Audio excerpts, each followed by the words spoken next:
Hello, bros and hoes. Growing up in the Jehovah's Witness or a cult that's similar to that, the Mormons, the Scientologists, there's a bunch of them, with a high control religion, definitely will leave a lot of emotional scars. The biggest thing I've learned in the last year is that if you grew up in an abusive home, you will subconsciously attract abusive and manipulative friends and partners in the real world of dating and making real friends. Oversharing is something that I recently started talking about with a therapist, and I don't really do too much of anymore, but now I've completely stopped doing it at all. I started talking about relationships and dating in general because it has so much in common with how we grew up and looking out for manipulative patterns or abusive people that we grew up with on TikTok. We just hit 80,000 on TikTok, so if you aren't following me there, you should jump over there. There's a bunch of random stuff on there, a bunch of EXJW stuff, and a lot of dating stuff, because that's what seems to be popping. I don't know why. And if you want to see more stuff daily, I post on TikTok almost every single day. And then while you're here, smash that like button for YouTube. It helps YouTube recognize with the algorithm that this is a video worth sharing to other people, and share it to anyone that you think may need this. When you choose to leave the cult, in a lot of people's cases, cults do a really good job of cutting you off from society. Like the Hasidic Jews in Brooklyn, the people don't even know what the fuck Google is, so they don't know how to Google stuff. And the reason why they do that is so that you feel a ton of social pressure to come back. You almost got out of an abusive situation, but you felt so bad about how they made you feel that you go back. That's pure abuse. They also fill your mind with a lot of fake phobias so that you judge people on the outside over stupid shit that usually doesn't have anything to do to tell someone if they're a high quality or a low quality person. And after spending a good amount of time obsessed with psychology, therapy, and seeing a few therapists myself, I've been able to reflect on my own dating life outside of the cult, as well as my friendships. After I've broken up with someone or cut someone out of my life with toxic tendencies, I've naturally always looked back and kind of reflected. What did I do to allow that person to do those things, or to encourage that behavior, or how much of it was I being manipulated or taking advantage of? How much of it was they being an asshole, or me just being naive, or me not standing up for myself? How did I get that far? Why did they betray or do me dirty like that? Am I inexperienced? Do I have low standards? Or am I attracting these people? Yes and no. It definitely makes you look in the mirror. I don't want to be a victim. I want to be a survivor. And I want to be a, then turn into a thriver. Every relationship I've had outside of the cult is an opportunity to learn something and grow. But someone who stays a victim, uses people around them to feel sorry for them, that's not someone who I want to be. Because at the end of the day, it's not taking responsibility. And now that I know what I currently know, it means looking in the mirror a lot. Feeling my emotions, even as a man. I feel like a lot of guys are demonized to not have emotions or share them. But asking myself the tough questions and trying not to bullshit, or asking a close friend of mine that's not going to give me bullshit of, what did I do? What could I have done better? And then doing the work to make it better. The tough reality is that, given our background and then people on the outside, when you're dating, nobody gives a shit about your problems, your struggles, your dating history. Like, your close inner circle will, but they can only give so much of a shit. Especially if we aren't doing the work to fix ourselves. No one wants to be your mom. And then I know that when I'm asking myself these questions, I'm like, oh, okay, that's my cue to know that this is a moment for internal growth. It's a moment to pause, reflect on my patterns, ask questions, and raise my standards. And humans are just a collection of habits. Some of our habits have been passed down from previous generations of DNA. The other is just a huge portion of it is on our environment growing up, our parents. But it is our responsibility to change. We all deserve to be happy with ourselves and find someone who is as happy for a long-term relationship eventually, if that's what you're looking for. Or even if you're just fucking around, it's important to recognize the red flags and not girlfriend or boyfriend up the wrong person, because that's extremely unhealthy for us. But I mean, as long as you don't die and you're not put in like massive amounts of abuse, you can still learn something. So here's a few things I've learned from dating in the real world and going to therapy and being obsessed with psychology myself. I've realized that religious people in general just tend to be manipulative and abusive because the Bible says so, and because God was, abusive and manipulative in the scriptures. There's a lot of things that the words aren't there, but the abuse is there. When you recognize the patterns, that translates into their behavior and in how they raise their kids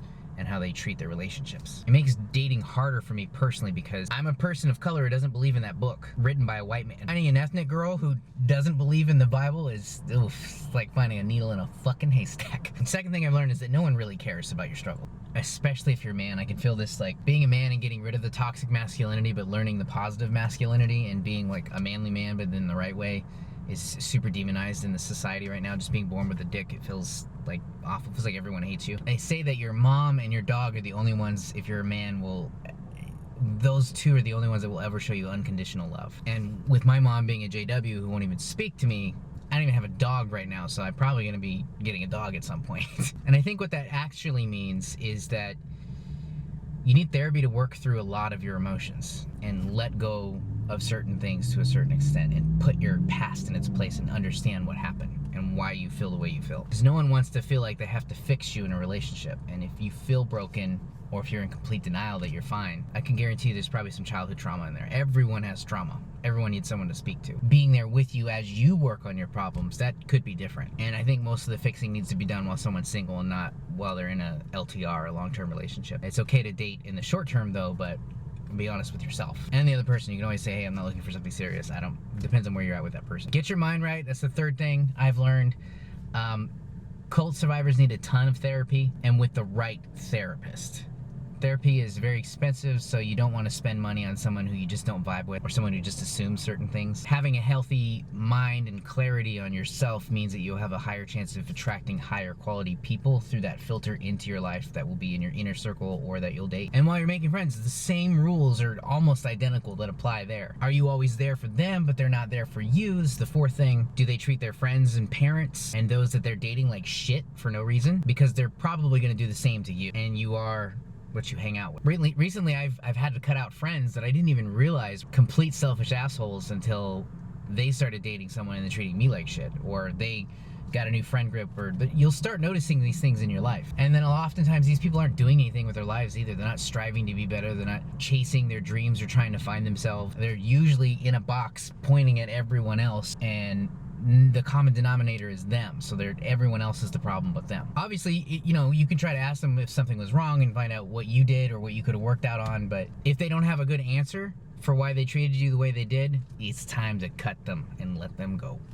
They have got to go. Fifth thing is, don't overshare. When you go out on dates, especially in the first 10 dates, keep it vague and friendly and sweet. And if you're a guy, masculine, which is another word for assertive. If they ask you what you're looking for, from my experience, usually manipulative people ask that, even if they're subconsciously not aware of it. And manipulative types tend to mold themselves, which is putting on a front for you to be with you and keep you strung along for too long. I've learned a lot and it's been really fun, but don't share your past traumas, what your exes did to you, why you're still mad, because you're giving them the blueprint of how to manipulate you. And you're telling them that your standards are also really low. That kind of information should be for your very close friends, your homies, your therapist, and your dog. And then even then, the one that you're dating, that you're getting serious with, has to earn that information long term in the future. The most important thing that they need to know is that you're working on it and you're gonna be fine. They have to prove themselves to you to earn that kind of information. They should not be getting that information really quickly.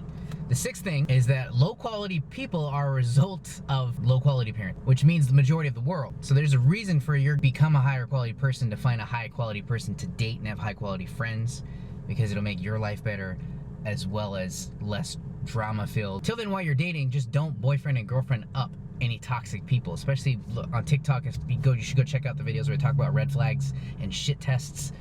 Guys don't really have standards for themselves, so that's a way to do it, is by testing people and looking at their reaction, if they overreact to certain things or if they don't react when they need to be there for you.